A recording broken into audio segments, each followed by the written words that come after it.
good afternoon, good evening, good morning, wherever you are. Excited to have everybody joining us today for this wonderful conversation between, I'll be introducing them in a minute, but Guila and Tal and Ernie, who we're excited to have with us, and I'll tell you more about them. For those of you who were with us in the last session with Professor William Uri, he provided such amazing insight into the world of negotiation, and I'm sure I'm not alone in saying that I both learned a lot from it and found it to be really engaging and interesting to listen to. So I'm excited to hear this second conversation as well. If you were with us on the earlier session, please just bear with me for a minute while I repeat myself. But I do want to acknowledge that it is the United Nations International Day of Peace. This special day began in 1981 when the General Assembly of the United Nations decided that it should be a recognized day. And in 2001, they voted it in as an official day of nonviolence and ceasefire. So our talks today are in celebration of the International Day of Peace and are really a call to action for a more peaceful future, which can be obtained in a lot of different ways. So we're looking at some different perspectives on this. And before I introduce our guests, I just wanted to start by welcoming you on behalf of the Center for Executive Education at the University for Peace, which was established by the General Assembly of the United Nations as well. For those of you who aren't familiar with UPeace, it's an international university that's located in Costa Rica, and our mission is to provide humanity with an international institution of education for peace, with the aim of promoting among all human beings the spirit of understanding, tolerance, and peaceful coexistence. You can see it's a lofty mission, and yet we take it really seriously, and you can see quite clearly the link between what we're doing at the University for Peace and the speakers that we have with us today who are looking at ways to create more peaceful societies and more well-being in ourselves and those around us. At UPeace, with our master's and doctorate programs and with the professional development offerings that we run at the Center for Executive Education, we really do hold this connection with the United Nations close. We understand the United Nations as the place that everybody in the world looks to for help in understanding how to resolve humanity's great problems that we're facing as a world. And we at UPeace aim to embed the UN values in all that we're doing to make sure that we're providing people with the skills, the knowledge, and the inspiration to start addressing some of the causes of conflict and problems in the world in their own local context. So as I said, the connection's quite clear, and we're really happy to be a part of this conversation. And I'm particularly excited to announce this panel because we know them all fairly well through an event that we do at the UP Center for Executive Education called Gross Global Happiness. And two of the speakers today have been speakers previously at our Gross Global Happiness Summit. And Tal Ben Shahar is actually going to be a keynote speaker this coming year in 2022. So we have a personal affiliation with all three of these, and I know they're all wonderful people, and I'm excited to hear the conversation. So joining me today, we have UNESCO Artist for Peace, Guila Clara Kessous. She has her PhD from the University of Boston. And she does research on behavioral indicators that have led her to receive the prestigious Thought Leader of Distinction Award by the Association of Corporate Executive Coaches. Guila is a social entrepreneur and an executive coach. She uses theatrical techniques and role-playing games as tools that can not only enhance corporate communication, but also help heal those who have suffered prior trauma. Amongst other distinctions, she's been nominated as the UNESCO Artist for Peace for her work in using theater to help with girls' empowerment. Guila will be speaking with Dr. Tal Ben Shahar, who is an internationally renowned teacher and author in the field of happiness and leadership. Tal graduated from Harvard with a BA in philosophy and psychology and a PhD in organizational behavior, and he has taught two of the most popular courses in Harvard's history, positive psychology and the psychology of leadership. He's a prolific writer with books on bestseller lists around the world that have been translated into more than 30 languages. And Tal is also a serial entrepreneur and the co-founder and chief learning officer of the Happiness Studies Academy. Finally, Guila and Tal will also be speaking today with Ernie Ross, creator of the award-winning Intangience method. The Intangience method was developed through his 4 decades of experience and study in the branding industry and has been used by major global brands. His branding and advertising agency, Ross, has earned hundreds of Addy Awards, among the largest number ever given to a single advertising group in the region. Ernie focuses on a higher purpose in his work, ensuring that his efforts work towards communicating a deeper meaning and creating positive shifts in perspective. So without further ado, we're about ready to get started, but really quickly, just want to say, I see that most of you have you're already on mute. Please do go ahead and mute yourself if you're not already muted. And I would suggest to everybody that you pin our speakers at the top of your screen. So the way you do that is just go to the upper right-hand corner of their picture, and you'll see 3 little dots there. If you hover over those, you can hit pin, or for the next ones, it'll be also make a pin or something like that. And that will make those 3 speakers loud and prominent on your screen so that you can see them as they talk. So thank you very much. And Guila, with that, I will hand it over to you. Thank you. Thank you so much, Julia, for this beautiful introduction. Hello, everybody. Welcome to International World Peace Conversation, trying to reconciliate, or shall we reconciliate, positive psychology and peace, letting you some precious tools in order for you to become more at peace and more happy, not only on that day, but for the rest of your life. For this, we have, of course, Tal Ben Shahar, the big master in positive psychology, a great professor that I had the chance to have at Harvard University, and Ernie Ross, who is this wonderful person who created this Intangience program. We'll discuss about that. First of all, I wanted to have that more as a conversation than simply an interview, because I think that we all represent a certain level, I would say, of thinking the world with all our expertise. And the first thing I would like to talk is, of course, our vision of peace through some things that are difficult to scale.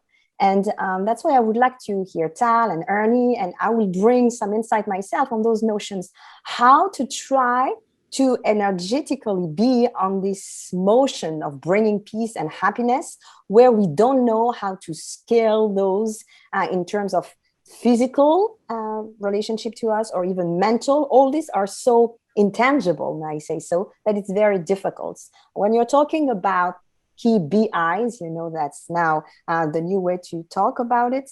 We are dealing with those notion of behavioral, I would say, scaling or assessments. So what do you think could be a way in the World Day of Peace to give us some concrete way that we are on a good path of getting more peace and getting more joy? I'm asking the question to Tal, and of course we'll go to Ernie, and I will tell you myself how I'm seeing those. Thank you, Guila. Thank you, Julia. Thank you, Ernie. And thank you all for being here. You know, connecting between positive psychology, the science of happiness, and peace is so very important. You know, I think back to a study that I was exposed to when I was a graduate student. And the study was about how we cannot hold 2 opposing emotions simultaneously. In other words, if I'm sad, I'm sad. If I'm joyful, I'm joyful. Yeah, we can have them concurrently, one after the other, but at a particular moment, second or split second, it's one or the other. So if we are holding joy in our being, the likelihood that we will also experience hate or anger dissipates, and therefore they become mutually exclusive. And therefore the experience of pleasurable emotions, of positive emotions, is so critical for bringing about peace, peace within, and of course, by extension, peace without. And your question, Guila, so how do we do that? And of course, there are many ways. You know, let me just talk generally, and I'm sure we'll get into more details as we go along. You see, today, as opposed to even 30 years ago, we have a science of happiness, meaning we can bring evidence-based interventions into our homes, into our schools, into our organizations, into our nations. And if we do that, then we're much more likely to increase personal peace, and by extension, to bring peace to our communities. But the focus and the focus that I will take throughout this this conversation is around science. It's not just, okay, let's think that everything will be okay and it will be okay. Let's not just rely on charismatic leaders to introduce us to peace. Let's rely on science, evidence-based, and see what we can do. Okay, thank you very much. With this notion of letting science prove us that we are on a good path, when you're dealing with this behavior of trying to scale every day, allowing us, as you said very beautifully, allowing us to find positive emotions or negative emotion, and that's still okay with this. Is there is some ways to see that we are in the good directions. I know that, for example, you have created this beautiful Happiness Studies Academy, and I have the great chance to be one of the students there. And what you're doing is really giving us the intellect material to accept within ourselves deeply that happiness is not only possible, but is very different than simply this notion of flying.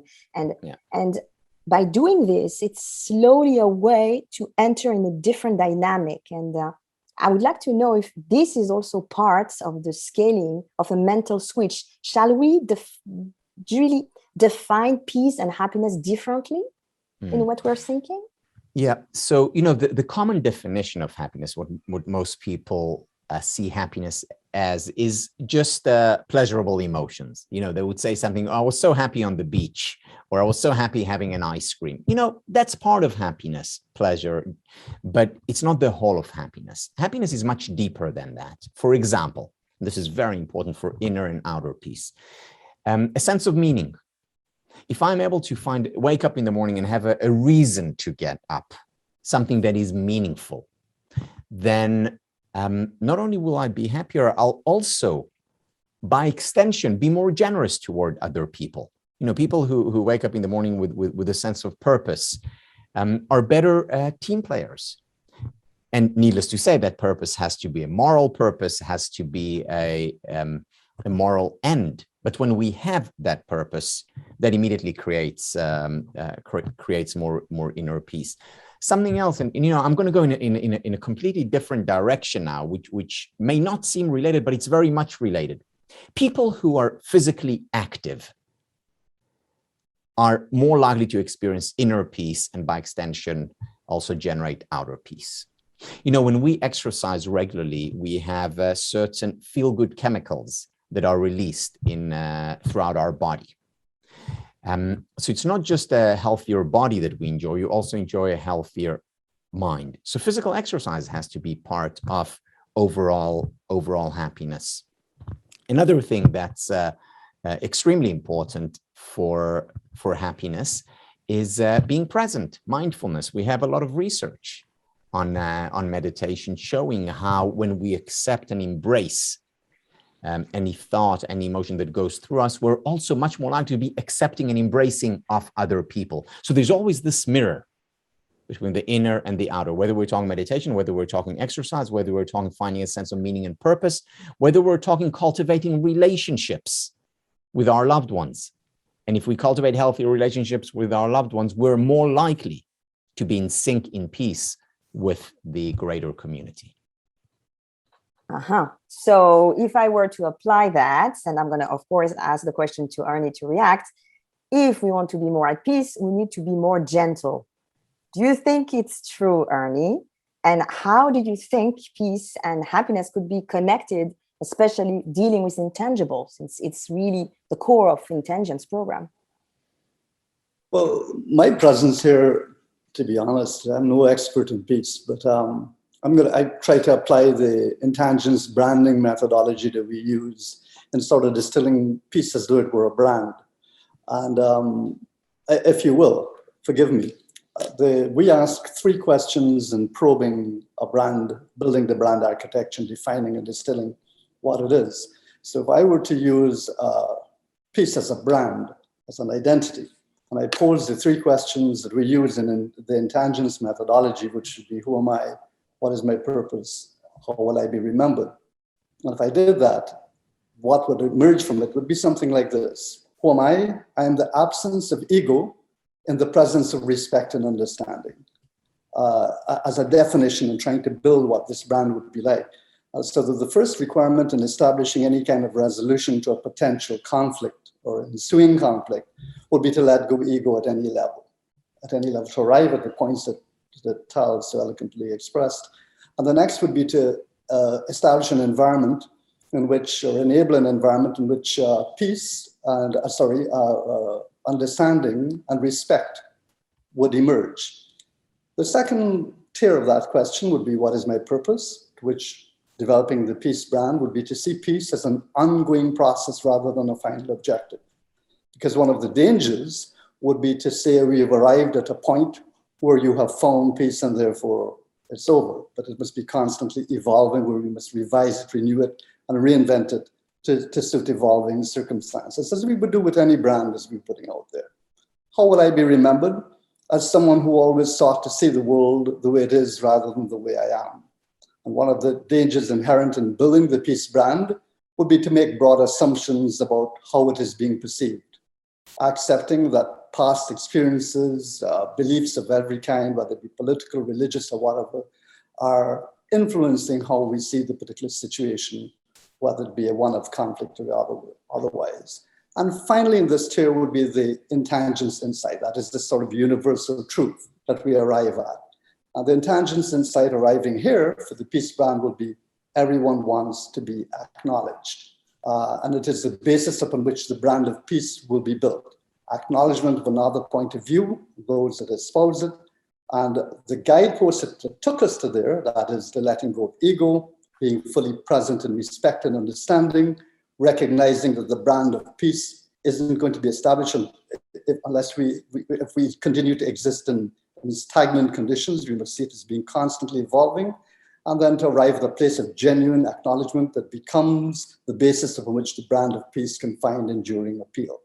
What I've done there is apply the Intangience methodology as though we were building peace as a brand, and to look at the characteristics and the processes that will take us there.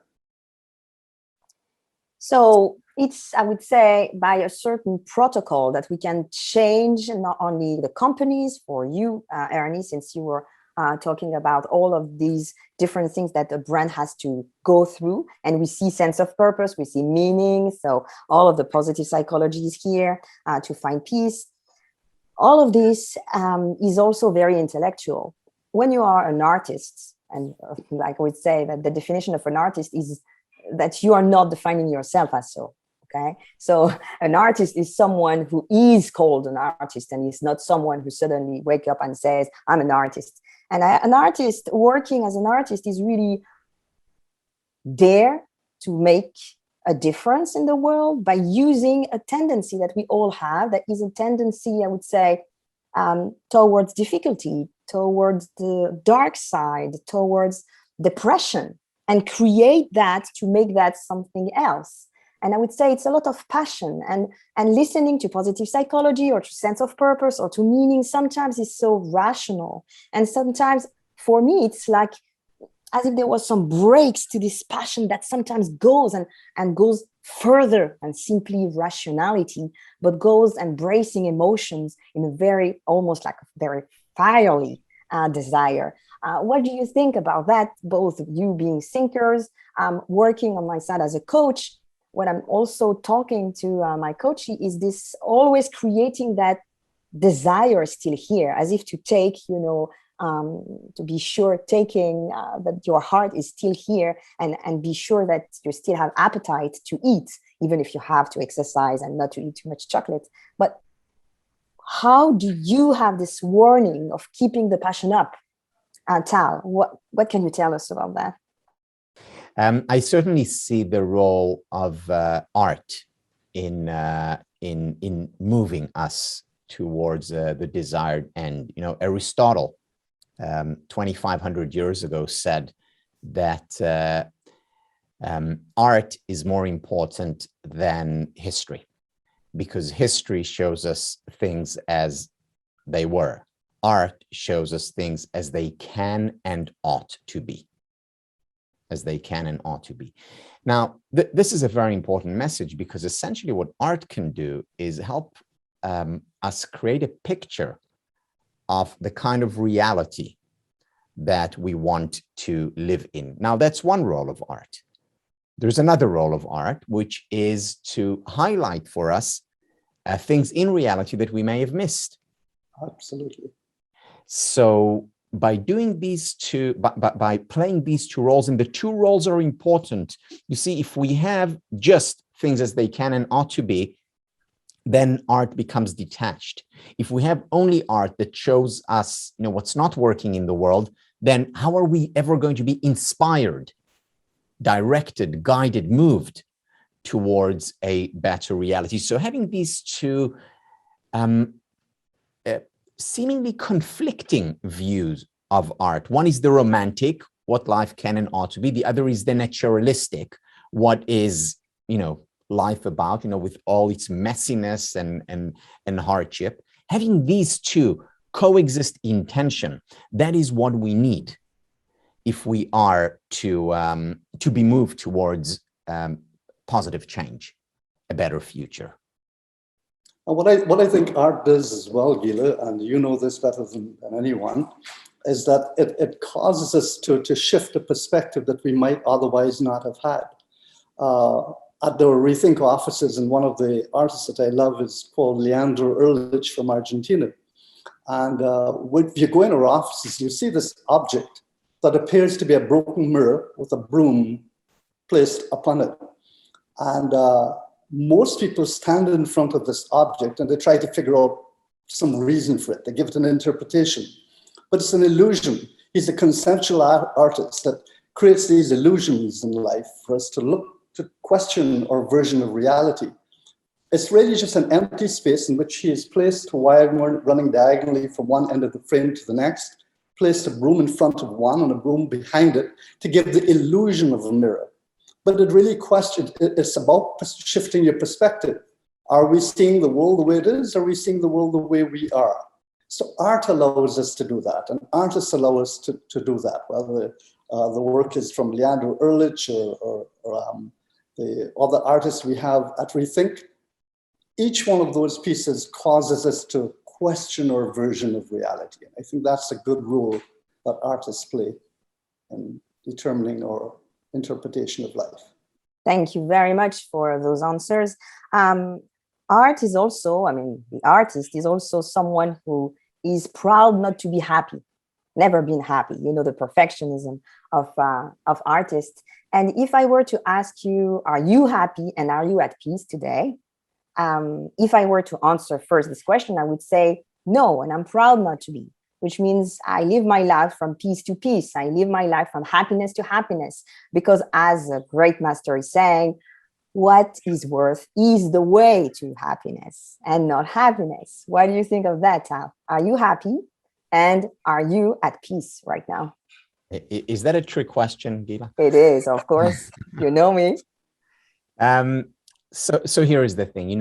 I got into this field of happiness studies because of my own unhappiness. And many people today ask me, okay, so this was 30 years ago. Are you finally happy after 30 years? And my answer to that is that I don't know how to answer this question. Why? Because I don't think happiness exists on a binary 0-1 scale. In other words, I don't think there is a point before which we're unhappy, after which we are happy. Rather, happiness exists on a continuum, which means that, yes, today I'm a lot happier than I was 30 years ago, but I certainly hope that 10 years from now, I'll be happier than I am today.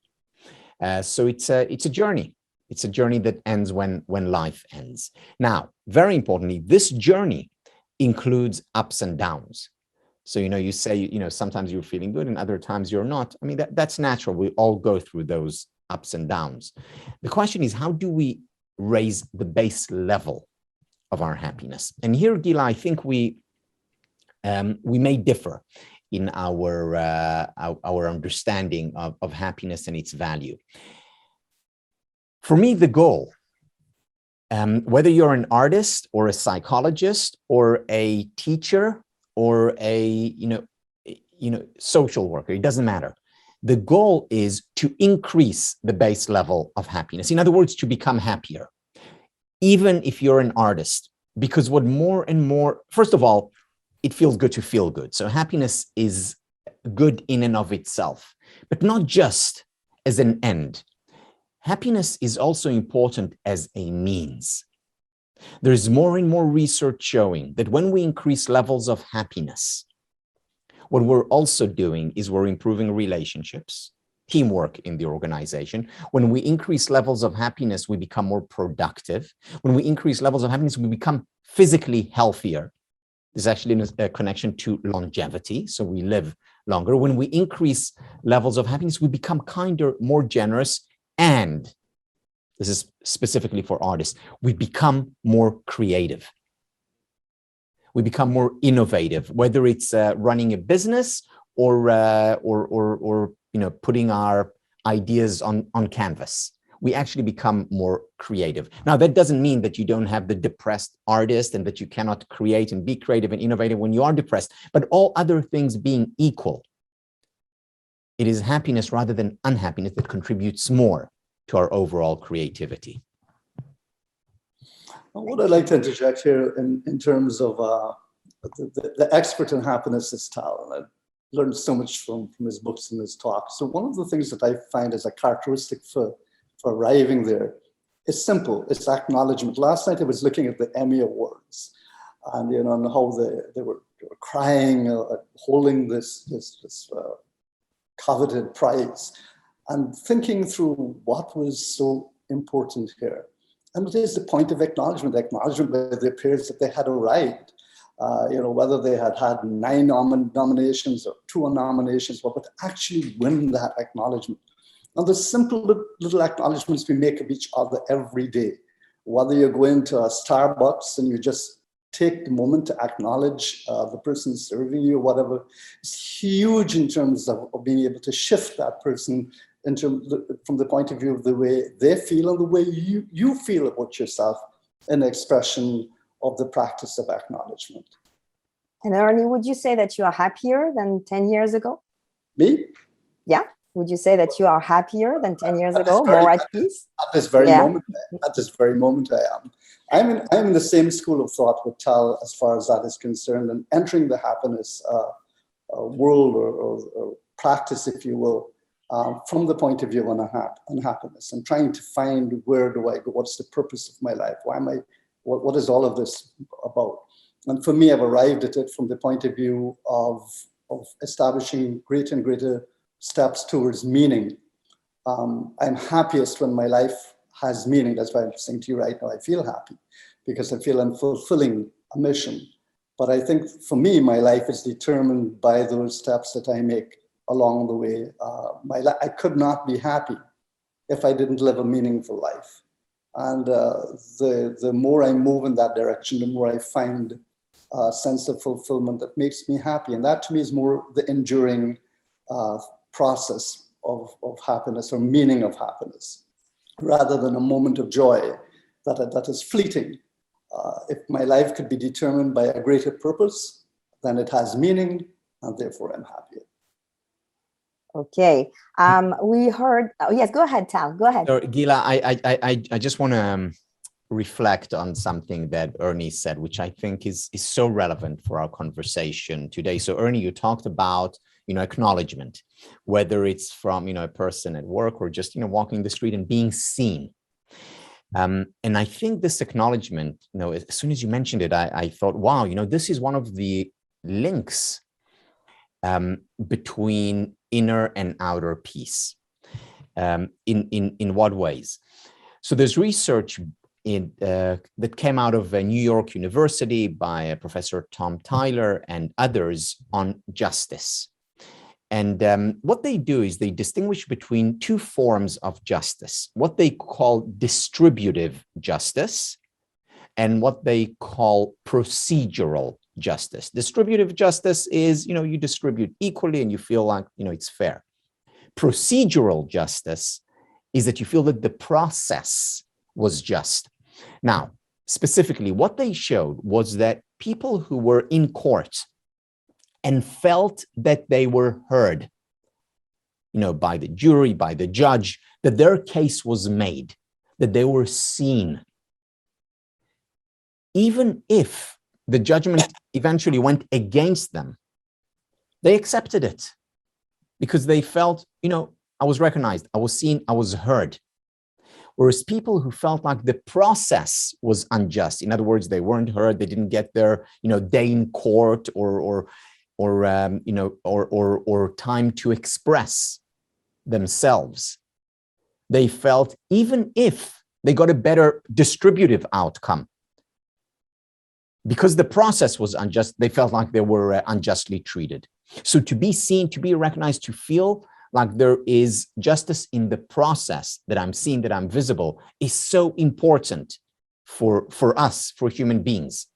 It really is a natural and very deep desire that you point out. And again, it applies in the courtroom and it applies, in the coffee shop. Yes, this notion of recognition that I exist it is true, something extremely, extremely important.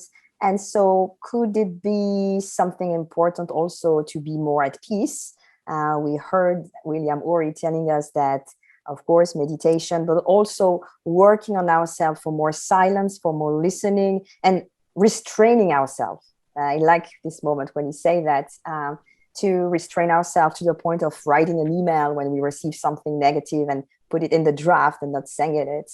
Do you think that we should restrain ourselves, or shall we just, as a catharsis, just sometimes talk to the right person? But how to do this type of delay, a lot of people hold, and then sometimes it's my case, and sometimes I'm just enduring and I'm not saying anything, but when I go, and then the poor person can really have a lot to listen at. So I don't know, in terms of being more at peace, it is true that we could do some meditative exercises. And of course, I'm saying hello to all of these wonderful people from Heartfulness Institute who are looking at us and who are sponsoring this great event. So meditation could be something, but how do you work on yourself without harming yourself to hold on to what you want to say to someone, to his face or her face?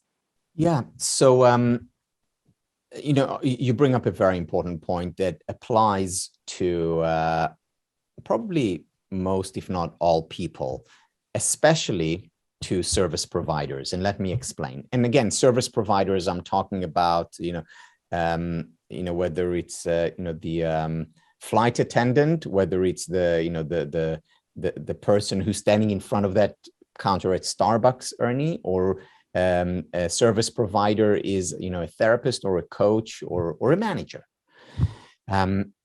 Or a mother. Or a mother, absolutely. Now, here is the research, what the research tells us about service providers, is that they are more susceptible, more prone to burnout. Now, burnout, in a way, is the opposite of peace. Because, when I'm burnout, it means that, I've been stressed and there's been a lot of pressure and I can't take it anymore. There's a breakdown. So why is there a lot of burnout? Why is there so much stress when you're a service provider? The answer is because very often you have to suppress those emotions. Just as you pointed out, Guila, sometimes you have to just, swallow it. Why? Because let's say you've had, horrific morning, and you're in your store, whatever, selling clothes, and a potential client comes in and says, so hi, how are you? Oh, so thank you so much for asking. I've had the most horrific day. I had an argument with my wife. I'm just feeling terrible. No, you'll say, I'm doing very well, thank you. How are you? How can I help you? With a smile. When you just want to blow up, especially if that someone, is being, insensitive, you have to hold it in, you have to swallow it, and you pay a high price for it when we hold it in. So what can service providers do? The service providers who are successful, meaning they don't blow up at their clients, because you won't be successful if you do. The service providers who are healthy, because they don't just hold it in, they find places, spaces in their day-to-day for what Professor Brian Little from Cambridge calls restorative niches. A niche that is restorative. So for example, during lunch, to call up your friend and to just vent, just to talk about it. That's a restorative niche. Or a restorative niche can be to take, 5 minutes every once in a while, just shed a tear to literally release the tension so it doesn't build up. Or, at the end of the week, to just be with your family and where you feel you can be yourself. Or to take time alone, or to write a journal. There's a lot of research on the importance of journaling for mental health. Anyway, any restorative niche, something that will help the emotions come out in an appropriate manner. Because to scream at that client, poor client, not their fault that I had a horrific morning. But to let it out is essential at some point. To have restorative niches throughout the day, week, year, because a vacation potentially is a restorative niche as well.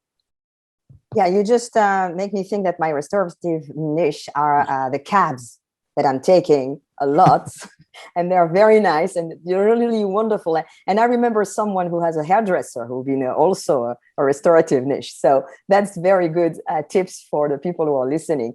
Ernie, what are your restorative niche? What are your tips not to burn out?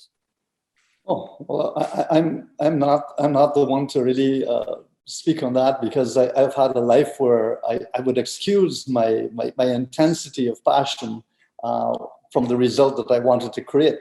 But I'll tell you what I've learned quite ironically. It is by letting go of my need to control which is kind of an oxymoron when you really think that, because my point was always to have this control. I would drive my guys crazy if we were holding an event. And I would say that, what happens if we lose power? And they would say, we have a standby generator. And I said, what happens if the standby generator fails? They say, well, then we'll call the technician. I said, what happened if the technician's not there? I would drive them crazy in my pursuit for perfection, to control every circumstance and outcome possibly to arrive at what I wanted to achieve. And but it wasn't making me very happy, was it? But I excused it all by saying, but look at the results that we have, look at the clients we have, look at our profit margins or the awards. But as a human being, I was not evolving with the way that I wanted. So the irony is that by letting go of those details, and I'll say something to you here openly, that the business I'm in is flourishing better than it ever did the moment I took the decision to do that. And those that are in my so-called employ are showing their potential greater than ever. So that I think I lost the question somewhere along the line, but I think the point I was trying to make is that sometimes where we live in the world where we want to so control the outcome, we are going further away from it. And it is by letting go that you're allowed to do that, even from seeing the other person's point of view. What William this morning was talking about, the balcony, to build the bridge, to get to your third view where everyone wins.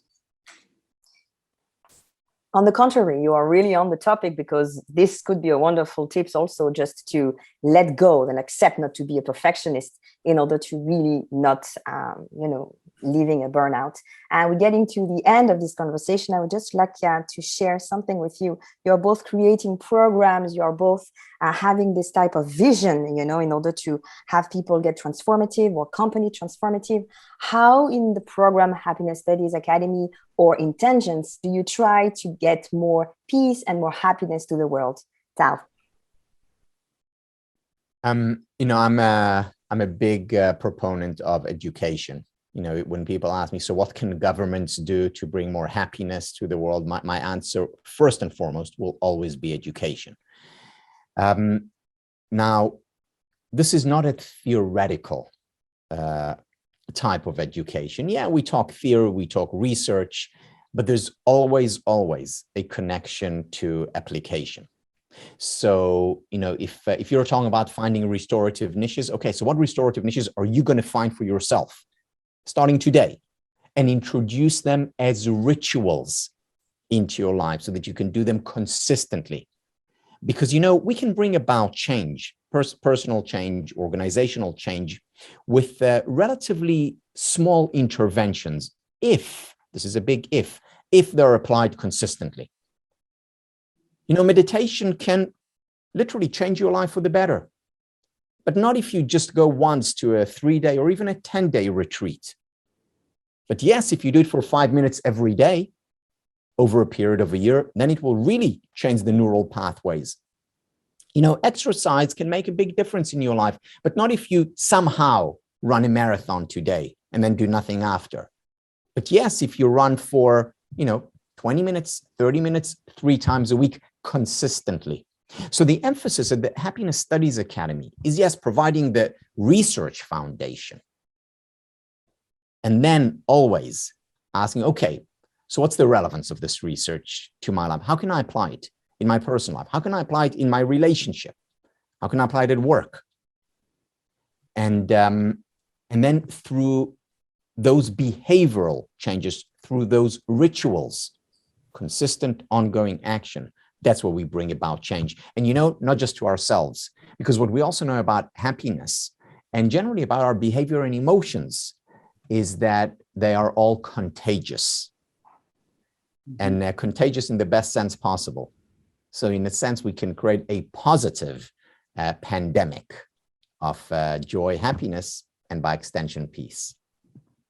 Yes, and by doing this fantastic program, I can say that I saw a real change in terms of patience on me, because suddenly me, whom I like a lot, intellect, completely disconnected with the body, I had to really embody what I was reading, understanding that this knowledge was something concrete to apply to my daily life. I was very astonished to discover some meditative moments, some moments of music, some moments of culture, some moments of joy that would allow me in order to be even more joyful. So it's not because you're on a path of joy that you have to suffer. And I really like that. And this is really a fantastic program that I strongly advise all of you to take, because it's worth it. You could really feel gradually a level of satisfaction way higher. And thank you so much for creating this program. Ernie, same question, how your Intangience program is bringing more peace and more positivity more in the world? Actually, I spent my life developing brands and promoting products and services of one kind or another. And I guess the common thread to it all was the idea of shifting perspectives based upon developing a communication or a strategy that had to have a shared intangible value. What do I mean by that? Well, I could not create anything that would be appealing to you unless it was on the basis of understanding what your needs, wants, desires, opinions, beliefs, and feelings were. So what I'm doing now is Intangience is now about developing purposeful businesses, brands that serve a purpose greater than themselves. And it is in the area of education that Tal mentioned that I'm in getting my greatest joy and seeing the benefit of Intangience being applied. Big brands use it, quite frankly, through a manipulative process. But if we use it for greater good and for causes, then it becomes transformative rather than manipulative, because measured by the outcome.